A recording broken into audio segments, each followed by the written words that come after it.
Arjun Reddy, Kabir Singh, animal இயக்குன ஒரு director தான் Sandeep Reddy Vanga.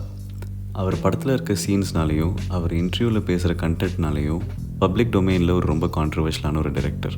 Telugu hero பிரபாஸினுடைய அடுத்த படம் ஸ்பிரிட் இவர் இயக்க வேண்டியதாக இருந்துச்சு. இந்த படத்துக்காக தீபிகா படுகோனை சைன் பண்ணாங்க. And since Deepika Padukone gave birth to a child recently, அவங்க சில டிமாண்ட்ஸை இந்த படத்திற்காக வச்சாங்க. ஃபர்ஸ்ட் டிமாண்ட் 6 to 8 hours தான் ஒர்க் டைமிங் இருக்கணுன்றது. Second demand 20 crore advance plus profit share சேலரிக்கு பதிலாக வேணும். மூணாவது டிமாண்ட் டயலாக்ஸ் நான் ஹிந்தியில் தான் பேசுவேன், தெலுங்கில் டப்பிங்கில் நீங்கள் யாராச்சும் பார்த்துக்கோங்க அப்படின்னு சொல்லியிருக்காங்க. ஆஸ் எ ரிசல்ட் அவங்க படத்துலேருந்து நீக்கப்பட்டாங்க. ஒரு டிஃப்ரென்ஸ் ஆஃப் ஒப்பீனியன்னால படத்துலேருந்து அவங்க மாறினது ஒரு பிரச்சனையே கிடையாது. ஆனால் இங்கே பிரச்சனை எப்போ ஆரம்பிச்சதுன்னா பிஆர் உள்ள வந்ததுனால. பிரதீப் ரங்கநாதன் கிடையாது, public relation.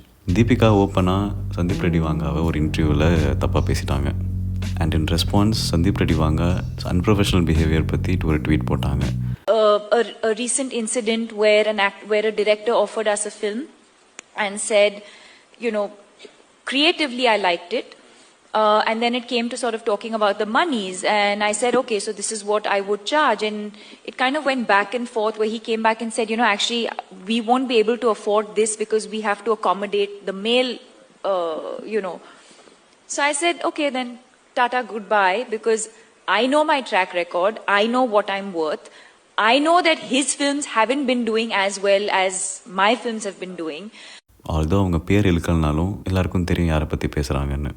So work life பேலன்ஸ்கிற ஒரு விஷயம் இந்த சினிமா இண்டஸ்ட்ரியில் எதிர்பார்க்குறது சரியாக தவறான்னு விவாதிக்க ஃபியூச்சர் டைரக்டர்னு ஒரு ஆக்டரான வசீம் மற்றும் சுரேஷ் என்ன நினைக்கிறாங்கன்னு பார்ப்போம்.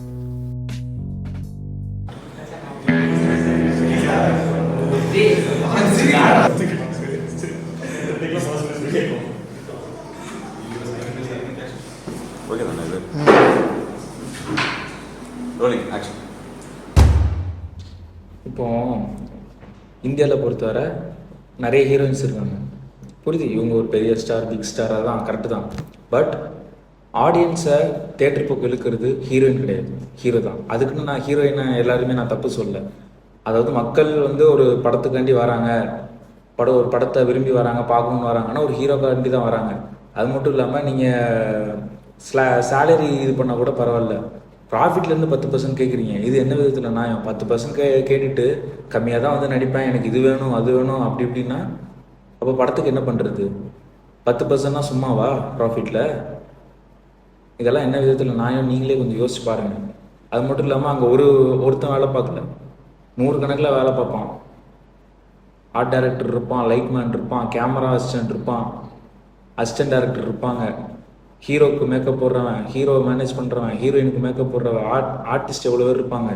இவங்க எல்லாத்தையும் மேனேஜ் பண்ணி கொண்டு போகணும். அந்த விதத்தில் நீங்கள் சொல்கிற இந்த கோரிக்கையெல்லாம் வச்சு பார்த்துட்டு இது பண்ண முடியுமா? கரெக்டு தான், உங்களுக்கு ஹெல்த் இஷ்யூஸ் இருக்குது இல்லைங்களா? அப்படிங்கும்போது எல்லாருக்கும் ஹெல்த் இஷ்யூஸ் இருக்க தான் செய்யுது, எல்லாத்தையும் சகிச்சுக்கிட்டு தான் நடிக்கிறாங்க. அந்த விதத்தில் நீங்களும் அப்படி தான் நடிக்கணும். அப்படி நடிக்க முடியலையா, ஓகே, நீங்கள் கிளம்பி போயிட்டே இருக்கோம். அதுதான் நாங்களும் இப்போ பண்ணியிருக்கோம். அதில் எந்த விதமான தப்பும் எங்களுக்கு தெரில. சம்பளம் வாங்குறோம், கோடி கோடியாக வாங்குறது அதெல்லாம் ஓகே, சம்பளம் கோடி கோடியாக வாங்குறாங்க. ஆனால் இவங்களோட ஃபேஸ் வேல்யூன்னு சொல்லிட்டு ஒன்று இருக்குல்ல, அதனால தான் நார்த் இந்தியாவிலேருந்து கூப்பிட்டு நடிக்க வைக்கிறீங்க. அப்போ என்ன பண்ணணும்? அவங்களுக்கான ரெஸ்பெக்டை கொடுக்கணும்ல. அவங்க ப்ரெக்னெண்ட்டாக இருக்காங்க, ஸோ அதெல்லாம் பார்த்து தானே நீங்கள் பணம் எடுக்கணும். நீங்கள் அதுவே ஒரு இஷ்யூவாக கன்சிடர் பண்ணாமல் நீ பிஹேவியரை மட்டும் நீங்கள் டார்கெட் பண்ணுறீங்கல்ல, அது தப்பா இல்லையா? தப்பு தானே. அவங்களுக்கான ஸ்பேஸ் ஒன்று கொடுக்கணும். அவங்களோட பாலிவுட்லேருந்து கொண்டு வந்திருக்கீங்க, கல்கி அது இதுன்னு பண்ணியிருக்காங்க. அவங்க எவ்வளோ பெரிய ஆக்டர், அவங்க female actor, lead female actor, அவங்கள கூட்டிகிட்டு ஸோ அவங்களுக்கு அங்கே ஸ்பேஸ் கண்டிப்பாக ஒன்று கொடுக்கணும். ப்ளஸ் ஹெல்த் உண்மையாக ரொம்ப ரொம்ப முக்கியம். அதுவும் ப்ரெக்னெண்ட்டாக இருக்காங்க. அப்போது அட்மோஸ்ட் கேர் கொடுக்க வேண்டியது ப்ரொடக்ஷன் சைட் தான். ஸோ இதெல்லாம் அவங்க ஒரு மைண்டில் வச்சுட்டா என்னால் இந்த டைமுக்கு வர முடியும் அப்படின்னு சொல்லிட்டு ஒன்று சொல்கிறாங்க. அதில் நியாயம் இருக்கலாம், இல்லாமல் போகலாம். ஆனால் ஃபேக்ட் என்ன? எதுக்கு இம்பார்ட்டன்ட் கொடுக்கணும்? கன்சிடர் பண்ணணும்ல. கன்சிடரே பண்ணாமல் இருக்கிறதா இங்கே ஒரு பிரச்சனை. சரி, இப்போ இது எல்லாத்தையும் நான் ஒரு கேள்வி கேட்குறேன், ஒரே கேள்வி தான். இப்போ நீ ஒரு ப்ரொடியூசர், ஓகேவா? ஒரு ஹீரோயின் உன்ட்டு இந்த மாதிரி டிமாண்ட் வைக்கிறாங்க, உனக்கு படம் ரொம்ப முக்கியம், உன் படத்தை நம்பி அவ்வளோ மக்கள் இருக்காங்க, அவ்வளோ டெக்னீஷியன்ஸ் வேலை பார்க்குறாங்க, ஏகப்பட்டவர் இருக்காங்க. ஒரு ஹீரோயின் எனக்கு ப்ராஃபிட்டு 10% வேணும், நான் இவ்வளோ டைம் தான் ஒர்க் பண்ணுவேன், எனக்கு இதெல்லாம் ரெஜிஸ்ட்ரேஷன் பண்ணி கொடுங்க அப்படின்னு கேட்டால் நீங்கள் என்ன சொல்லுவீங்க? உங்களோட பதில் என்ன? சரி, அப்போ நான் ஒன்று கேட்குறேன். என்னோட ஒய்ஃபு இந்தியாவிலேயே one of the biggest female ஆக்ட்ரஸாக இருக்காங்கன்னு வச்சுக்கோங்களேன். அப்போது அவங்கள வந்து ஒரு படத்தில் கமிட் பண்ணுறாங்க. அந்த படத்தில் அவங்க கமிட் ஆன சமயத்தில் அவங்க ப்ரெக்னெண்ட்டாக இருக்காங்க. அவங்க ப்ரெக்னெண்ட்டாக இருக்கும்போது அஃப்கோர்ஸ் அவங்களுக்கு ஒரு ஃபேஸ் வேல்யூ இருக்கனால ப்ராஃபிட் கேட்க தான் செய்வாங்க. அவ்வளோ பெரிய ஆக்டர் கேட்காம எப்படி இருப்பாங்க? கேட்குறாங்க. அது மட்டும் இல்லாமல் அவங்க ப்ரெக்னெண்ட்டாக இருக்காங்க, இன்னொரு டிமாண்ட் வைக்கிறாங்க. இந்த டிமாண்டுக்கு ஒத்துக்காமல் திடீர்னு தூக்கிட்டா நீங்கள் என்ன பண்ணுவேன்? ரெண்டு சைடுமே ஃபேரான பாயிண்ட்ஸ் இருக்குது. ஒரு சைடு பேசிக் மாரல்ஸும் இன்னொரு சைடு ஒர்க் எத்திக்ஸும் கிளாஷ் ஆகிறது தான் இங்கே பிரச்சனை. இது சம்மந்தமாக நம்ம எம்ஏ கம்யூனிகேஷன் ஸ்டூடெண்ட்ஸ் என்ன நினைக்கிறாங்கன்னு நம்ம கேட்போம்.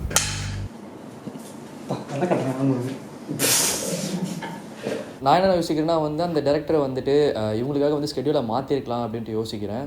அண்ட் மோரோவர் என்னோடய ஒப்பீனியன் என்னன்னா வந்துட்டு இண்டஸ்ட்ரியில் வந்துட்டு ஒரு மேலுக்கு இவ்வளோ அதிகமாக பே பண்ணணுன்னும் போது ஃபீமேலுக்கும் பண்ணலான்ட்டு நான் அந்த விஷயத்தை யோசிக்கிறேன். அதுவும் இல்லாமல் வந்துட்டு அவங்களோட மூவியோட முன்னாடி பண்ண மூவியை பார்க்கும்போது அவங்க பண்ண ஒரு 4 மூவியுமே ஹிட்டாக தான் போச்சு. அண்ட் பிரபாஸோட மூவி வந்துட்டு கொஞ்சம் ஓகேவாக இருந்துச்சு. ஸோ இப்போ அவருக்கே அவ்வளோ பே தரும்போது இவங்களுக்கு நான் தரலாம் அப்படின்றது தான் நான் யோசிக்கிறேன். என்னோடய ஒப்பீனியன் என்னன்னா, 2 பேரோட சைடுமே ஓரளவு ஃபேர் தான். ஓரளவுனா ஃபேர் தான். அவங்கள சார்ந்திருக்க ஃபேக்டர்ஸ்லாம் கன்சிடர் பண்ணால் 2 சைடுமே ஃபேர்னஸ் இருக்குது, மற்றவங்க என்ன நினச்சாலும். பட்டு என்ன பிரச்சனைனா கம்யூனிகேஷன் தான் பிரச்சனைன்னு நினைக்கிறேன். இப்போது வெளியே இன்டர்வியூஸில் வந்து பப்ளிக்காக இந்த மாதிரி ஹிண்ட்ஃபுல்லாக பேசுகிறது, இல்லை ட்வீட் பண்ணி ரெஸ்பாண்ட் பண்ணுறது, இதெல்லாம் இல்லாமல் ஒரு ப்ரொஃபஷனல் செட்டிங்கில் வந்து ப்ரொஃபஷனலாக கம்யூனிகேட் பண்ணியிருந்தா இன்னும் பெட்ரு பிஹைண்ட் த சீன்ஸு அப்படின்னு நினைக்கிறேன். I feel that, at some points, no should also be taken in a very professional way. And at the end of the day, all the decisions, the professional decision, the production, the financial decisions are all in the director's hands. When it doesn't align with the director's visions, a no should be accepted by anyone. It should not be taken as a disrespect or anything, but something more professional, something more business-like, not because of one person's market value or face value, the demand should be accepted. இந்த படத்தை சார்ந்தும் பெரிய budget இருக்குது, பெரிய crew, அப்புறம் இன்னும் நிறைய factors இருக்குது. தீபிகா படுகோனுக்கும் ஸ்டார் பவர் இருக்குது, அதனால தான் அவங்கள வந்து கன்சிடர் பண்ணாங்க இந்த ரோலுக்கு. பட்டு 2 பேரும் ப்ரொஃபஷனலாக ஹேண்டில் பண்ணியிருக்கணும். அதான் சொல்கிறேன், ஒரு ஸ்பிரிட்டோட வந்து ப்ரொஃபஷனலாக ஹேண்டில் பண்ணியிருக்கணும், அவ்வளோதான். 2 பேர் சைடுமே ஃபேர்னஸ் இருக்குது. ஆல்தோ 2 சைடும் இங்கே ஸ்ட்ராங்காக இருந்தாலுமே நிறைய நியூஸ் வந்து ரூமர்ஸ் அண்ட் ஸ்பெகுலேஷன்ஸ் பேஸ்ட் அவுட்டாக தான் இருக்குது. இந்த பாட்காஸ்ட் மூலிமா நாங்கள் எந்த விதமான ஜட்ஜ்மெண்ட்டோ இல்லை எந்த விதமான கன்க்ளூஷனோ கொடுக்க விரும்பலை. பட் எங்களால் முடிஞ்சது ஒரு கேள்வியை மட்டும் நாங்கள் எழுப்பணும். இந்த இஷ்யூவை பற்றி நீங்கள் என்ன நினைக்கிறீங்கன்னு கமெண்ட்டில் ஷேர் பண்ணுங்கள். நன்றி, வணக்கம்.